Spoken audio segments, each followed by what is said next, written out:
Lord Blood-Rah's Nerve-Wrackin Auditorium is made possible by Lord Blood-Rah's Patreon supporters. Lord Blood-Rah keeps the love of vintage horror and science fiction alive with 3 weekly shows: the Nerve-Wrackin Auditorium, Lord Blood-Rah's Nerve-Wrackin Theater, the long-running syndicated TV series presenting horror and science fiction feature films, and the Patreon-exclusive series Lord Blood-Rah's Cathode Zone, presenting episodes of classic genre TV shows. For more info, and to see the premiere episode of Lord Blood-Rah's Cathode Zone, go to patreon.com/Lord Blood-Rah. I'm so glad you're here. Allow me to introduce myself. I am Lord Blood-Rah. I host horror and science fiction films on my TV series, Lord Blood-Rah's Nerve-Wrackin Theater, but here, in this cool, intimate darkness, I'll be presenting tales of horror and the uncanny solely for you, alone. In this auditorium within your mind, you will coalesce the settings and the players from the ether of your imagination. Your terror will be your own creation. This is the sorcery of sound, the subtle magic of old-time radio, horror.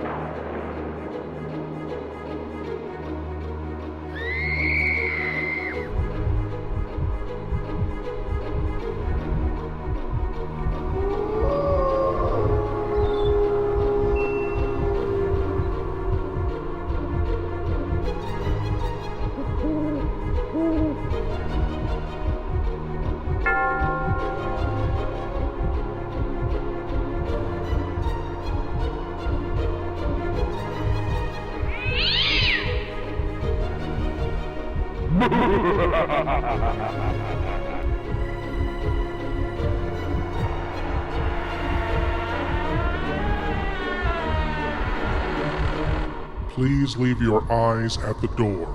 You will not need them. This is Lord Blood-Rah's Nerve-Wrackin Auditorium.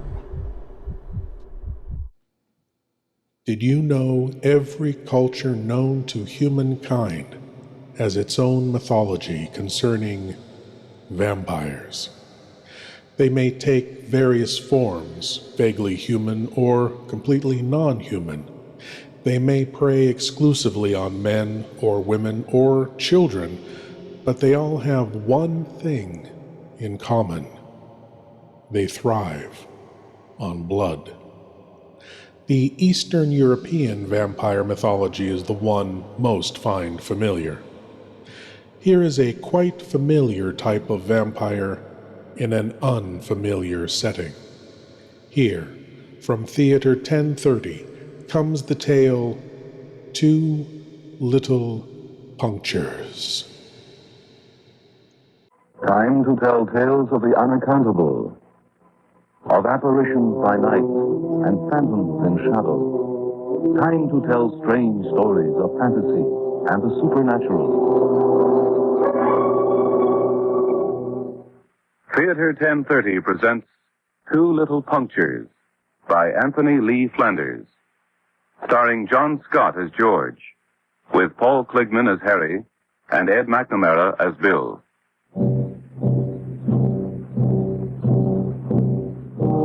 Yes, it was very clever of you to find me.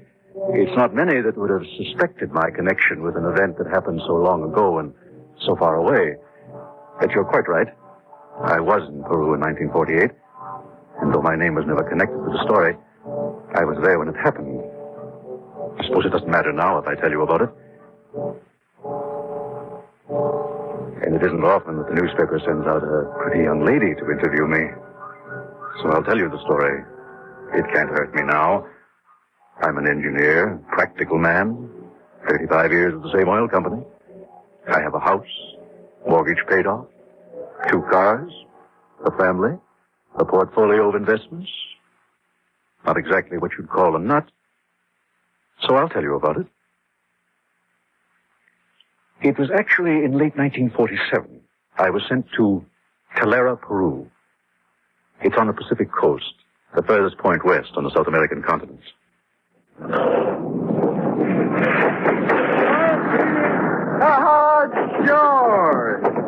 they send you down here, too, greedy company. They just can't get that oil out of the ground fast enough. They said it's pretty busy here, Bill. Busy. That's hardly the word for it. Can you imagine? We're building a whole bloody town right here on the coast. It's like an invasion. Trucks, oil rigs, equipment, and supplies like they're going out of style. The report says it's one of the largest strikes the company's ever had. It is, George. It is. He was right. The activity was phenomenal. There were already paved highways for the trucks. The place was a forest of wooden oil derricks.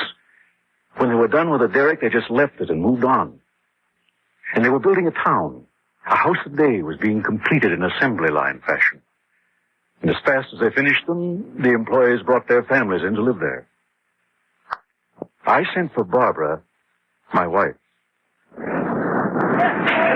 George, you're exactly as I pictured. Well, how did you picture it? Well, I expected the lush tropics, not this. Just rolling desert right up to the ocean. Well, look over there. Those are the Andes. You can see them quite plainly on a clear day. Now, just back of them is the Amazon jungle. Here, it's just sandy hills leading up to the mountains. Barbara and I moved into one of the just completed houses. We held a little party with some of our friends. Harry Thompson was there. He was the interpreter. He'd just come back from a trip. I was just up to some of the villages in the Andes. It's pretty spooky there. Nothing you can put your finger on. Just a feeling, something in the air. Or maybe the look in their eyes. I don't know. But it bothers me. Well, do you think it's something that we should warn the rest about? The trouble is, I don't know exactly what to warn them about. Let's just keep our eyes open, okay? I was inclined to listen to Harry. He'd been here a long time, and if he had a hunch, there was probably something to it. And besides, he knew the natives pretty well. But nothing seemed to come of it. Of course, it was impossible to tell if things were normal because the whole area was in such a confusion. Then there was an event that didn't make things any easier. George! George! Barbara, where are you? In here, the bedroom. Come on, we've got to get out of here. What is it? The whole house is shaking. It's an earthquake. Come on. Get outside before the house collapses.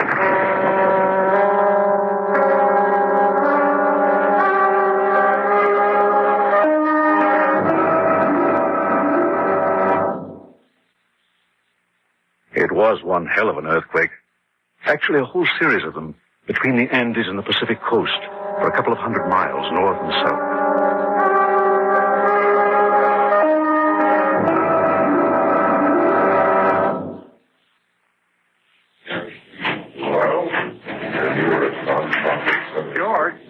George, Yeah? can I talk to you for a minute? Yeah, sure, Doc.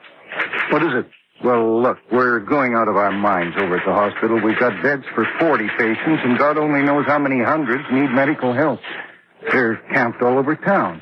Now, can you engineers give us a hand, set up some emergency bedding for the bad cases? Yes, yes, we could. How about the warehouse for start? Good. Oh, another thing. We've radioed for medical supplies. We want to fly them in. Do you think your boys could build a strip big enough for a DC-3 to land? That'll take a bit of doing. Where's it coming from? Red Cross headquarters in Lima.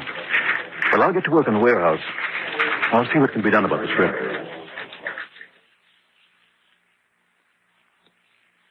That was the situation.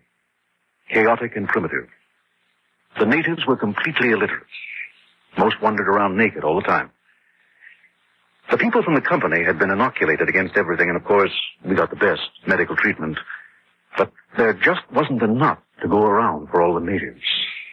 They were dying at an astonishing rate. The ones who weren't ill just sat around, looking dumbfounded by the whole thing. I guess they thought they'd offended the gods or something. And then some things happened that told me the whole situation was a lot more explosive than we thought. No, I haven't noticed anything unusual at all, Harry. I mean, hell, it's an unusual situation, but it's been like this for about 10 days now. Well, that's what I mean. Even unusual situations settle down to their own form of normal.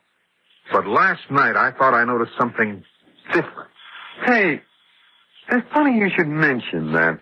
I had a weird feeling last night. I was walking around camp checking on the supplies, and I had a peculiar feeling that somebody was watching me. I checked and everything was all right. Come on, you guys. You sure you ain't got a fever or something? Well, why don't you ask the doctor? Here he comes now. George. Oh, George, I want to talk to you. Can I see you for a minute? Yeah, sure, Don. What is it? In private, George? Yes. Over here. Now, George, it's nothing you should get too worried about. I think it's not serious. We'll get to the point, Doctor. Well, it's Barbara. Barbara. Now, don't get excited. Look, if something's the matter with Barbara, let's hear about it. Look, I saw her this morning in a routine checkup of the company people. She seemed all right, except for one thing. She seemed listless. Oh, is that all? Well, she's tired of this place. You know Barbara. She misses shopping, the cocktail party circuit, getting all dressed up for a concert. She's just bored here. Yeah. Sure, George. Yeah. That must be it. Well, did you see anything that showed it to be something else? She looked a little, anemic. She hasn't been sleeping well. It's the confusion. She's not used to earthquakes and thousands of natives camped on her doorstep dying faster than we can bury them. Now, there's a real problem for you, Doctor. It's a hazard to the community's health. We've got to bury those bodies a lot quicker.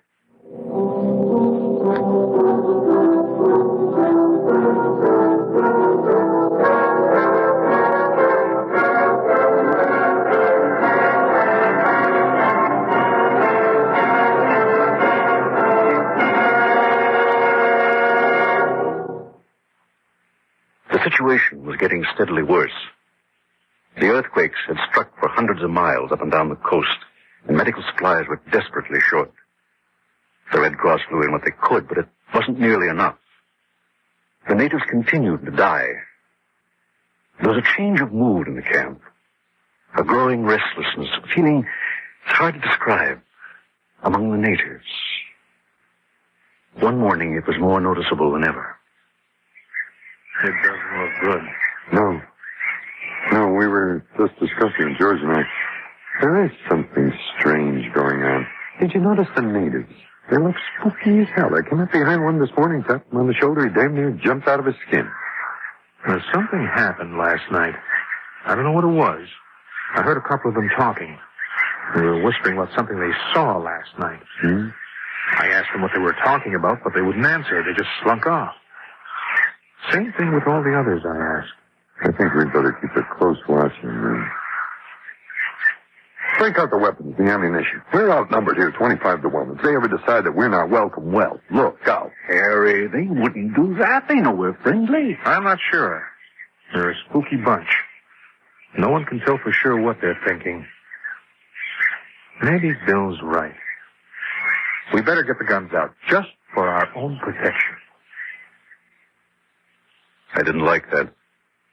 The natives would see the guns and think that we had a reason for being scared, I said. But I was overruled. And as it turned out, I was damn glad I was.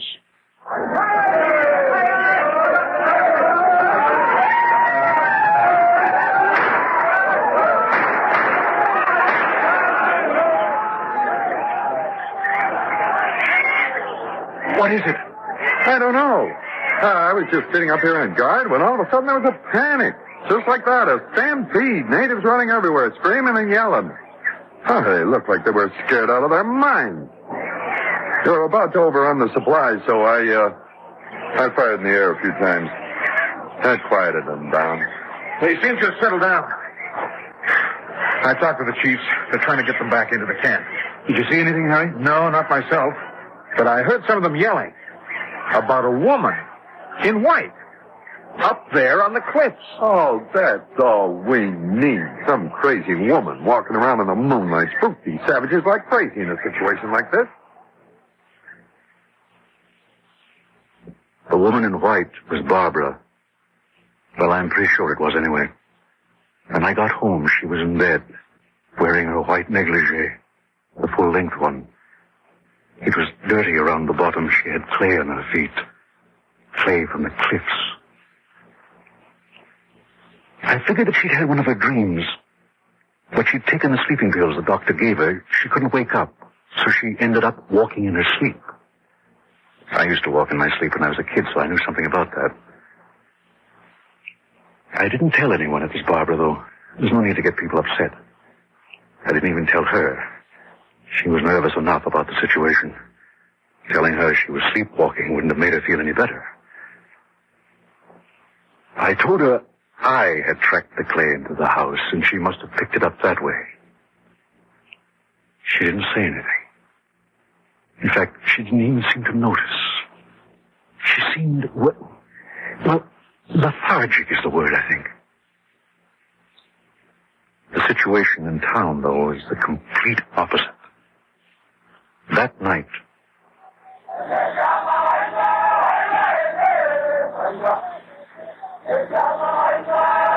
What are they up to? I'm not sure. It's some kind of ceremony. Supposed to drive away evil spirits or something. Let's hope they don't decide we're the evil spirits. It could be... Look! My God! It's the woman! There! Up on the cliffs! Stop them! We've got to stop them! I'll shoot. Over their heads first.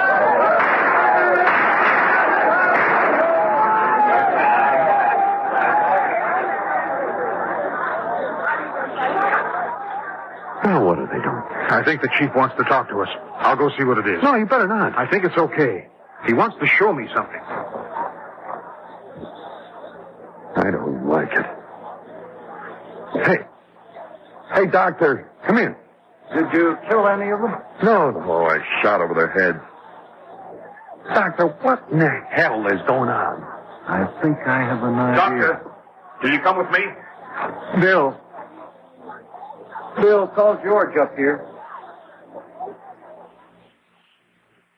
I was guarding the food supplies when Bill came down and got me. I went up to see the doctor. George, that woman was Barbara. Yes, I know. She's been sleepwalking. That's probably true, George.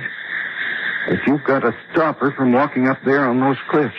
She's probably safe herself. Sleepwalkers are all right unless they're suddenly disturbed.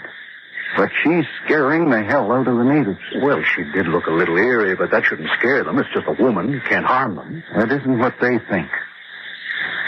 They think she's a vampire. Don't be ridiculous. Look, I know she isn't a vampire. You know she isn't a vampire, but they think she is. I didn't want to mention it before. But they have reason to think that. We've been warned on the medical bulletins that the earthquakes have changed the migratory patterns of a lot of the wildlife. But what's that got to do with Barbara? There is a species of vampire bat. It's found in parts of Mexico and Central America. Maybe it's found in the Amazon, too. Nobody's been there to check. Anyway, I think that species has suddenly shown up here. The earthquakes caused them to come? They live on the blood of mammals. The quakes drove all the mammals out of the Andes. The bats must have followed. I've had 8 cases of natives dying from a cause I couldn't determine. But I went back and checked. On all 8, there were 2 little punctures in the neck. Right on the jugular vein. Well, they haven't hit any of our people because we sleep in houses with the insect nets on. Tell me, Doctor. What are the symptoms? I'm not sure. I've only seen them dead. But I suspect general listlessness, lethargy, anemia. Those are Barbara's symptoms. That's right. She's been sleepwalking. It would be the same as being bitten in her sleep in bed.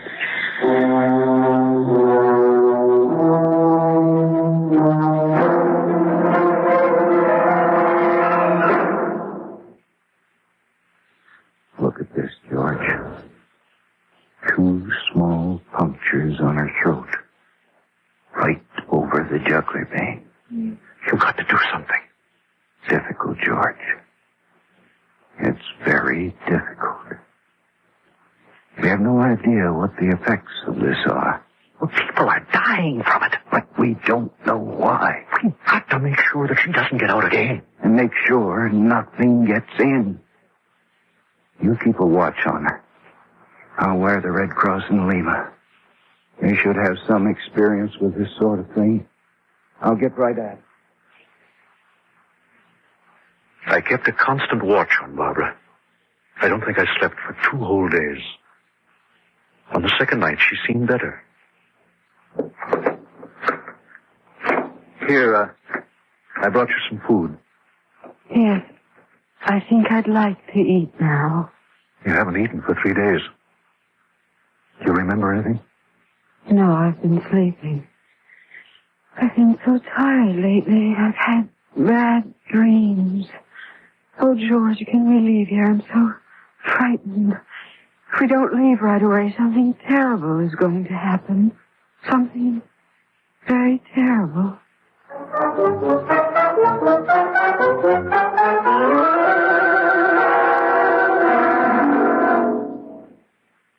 Barbara was right. Somehow the place seemed to have subtly changed. At first, not knowing what to expect, everything I'd seen in South America had seemed natural to me. I'd just taken it for granted. That is, until that evening. And then, for some reason, the whole thing seemed, well, like a picture, suddenly gone out of focus. Perhaps it was because I was so tired from staying up and watching Barbara, I fell asleep in the chair.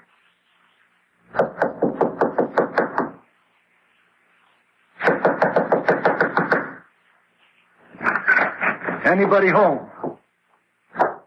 George, wake up. Wake up. Oh, what is it? Wake up, man. Doctor, what are you doing here? Where's Barbara? Barbara? Oh, she's in the bedroom, I think. I think not. Not here. She's gone. I thought I saw a woman in white down near the natives' camp. We've got to find her. Come on.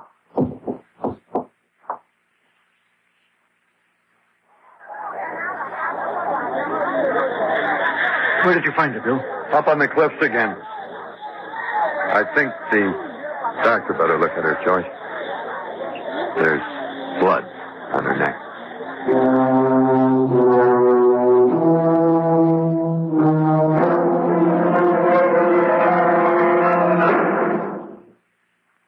She's much worse, George. I'll have to give her a transfusion. I don't know how she gets the energy to go tramping around the cliffs when she's so weak. It's almost like a compulsion with her, it seems. Anyway, if she hasn't improved by morning, I'm going to have her flown to Lima. The Red Cross are better equipped for this sort of thing. We didn't get the chance to send her to Lima. During the night, she died. The doctor put on the death certificate an unidentified tropical infection of the blood. We buried her that morning with no waiting. I was numb. I didn't know what to do. All that day, I worked as hard as I could, helping the doctor with the natives, assisting in the construction of the new hospital in what used to be the warehouse. I was bone tired, but I couldn't sleep.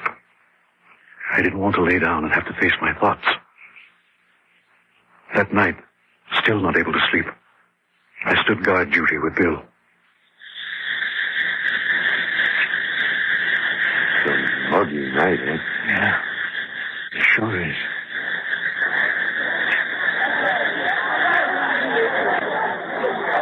Damn natives. They're liable to overrun the place. Why? What is it this time? Superstitious bunch. They think they saw the woman in white on the cliff. Oh, that's impossible. Barbara. Yes, I know. They're just a spooky bunch of primitives imagining things.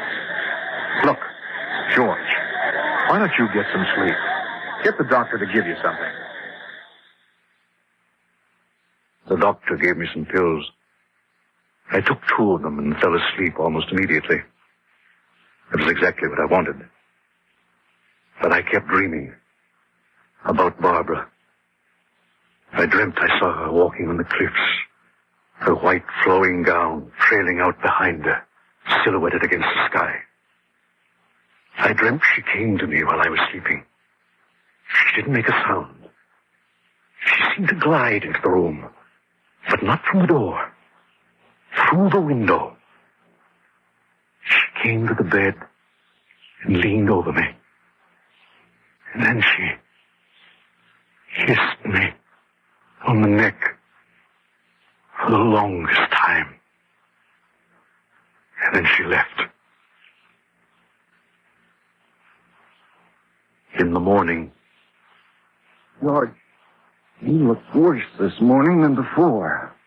I think I'd better send you back home. I can justify it on medical grounds. The company will take you back to Canada. No, I don't think so, Doctor. At least not yet. I've got to adjust this whole situation in my mind.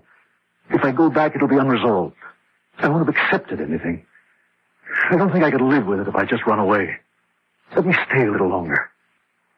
Well, a few more days. But if you don't show any improvement, back you go. I didn't tell the doctor my real reason for wanting to stay. Actually, I wanted to get out of there. I hated the place. But I wasn't ready to leave Barbara. Not yet. The doctor gave me a sedative that night. Injected it. I went out like the proverbial light. Slept peacefully for several hours. Then, I seemed to be half awake, semi-conscious. I was aware that there was someone in the room. I looked at the window, and Barbara was standing there, in a long white gown. She smiled at me, walked over to the bed, leaned over, and kissed me on the neck. A long kiss, same as the night before. And then I had an incredible feeling of peace settling over me. I slept soundly till about 3 in the morning. And then suddenly I woke with a terrible feeling of dread. It was silent. And then I was suddenly very frightened. I heard voices in the next room. Where's George? In there. Asleep. Good. Let him sleep. Bill, the most terrible things happened. The natives dug up Barbara's coffin. They found the body and they drove a stake right through the heart. And that was the end of it, young lady. That's the closest I ever came to the vampires. A rare breed of South American bat that killed my first wife. And some delirious dreams brought on by tropical fever. I don't know if that story is any use to your editor. I doubt if it ties in at all with its recent wave of unexplained deaths. But if you come closer, that's it. A little closer. I doubt if these modern scientific types will look at the necks of the victims. I doubt if they'll notice those 2 little punctures on your neck. Did you enjoy the story, young lady? You did? Well, you will come back tomorrow night, won't you? Here, let me wipe that trickle of blood from your neck.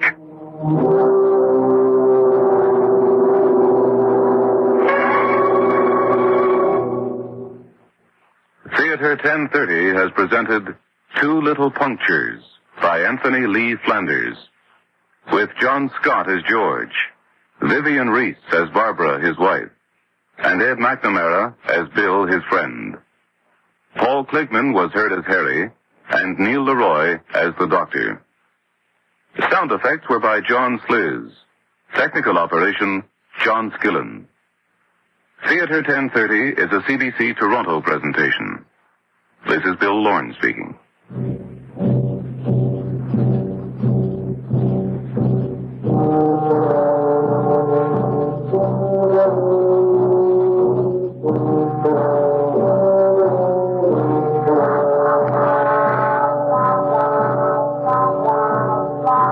Wow.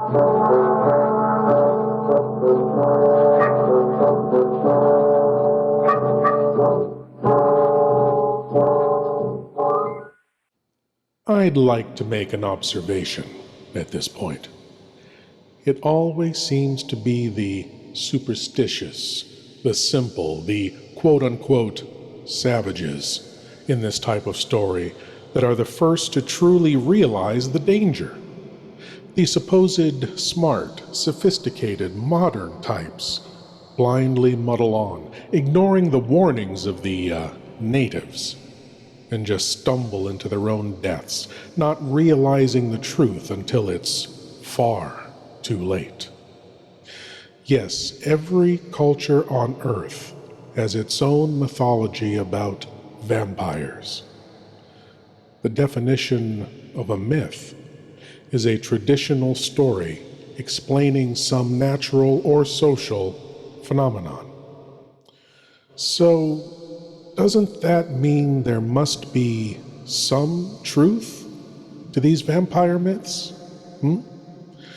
Just something to consider in the dark hours of the night. Thank you for joining me in the Wrackin Auditorium, and I hope you'll come again.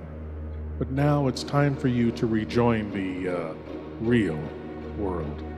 I am Lord Blood-Rah, and I'll be waiting here for you in the shadows of your mind until the next time you seek the darkness. Good night.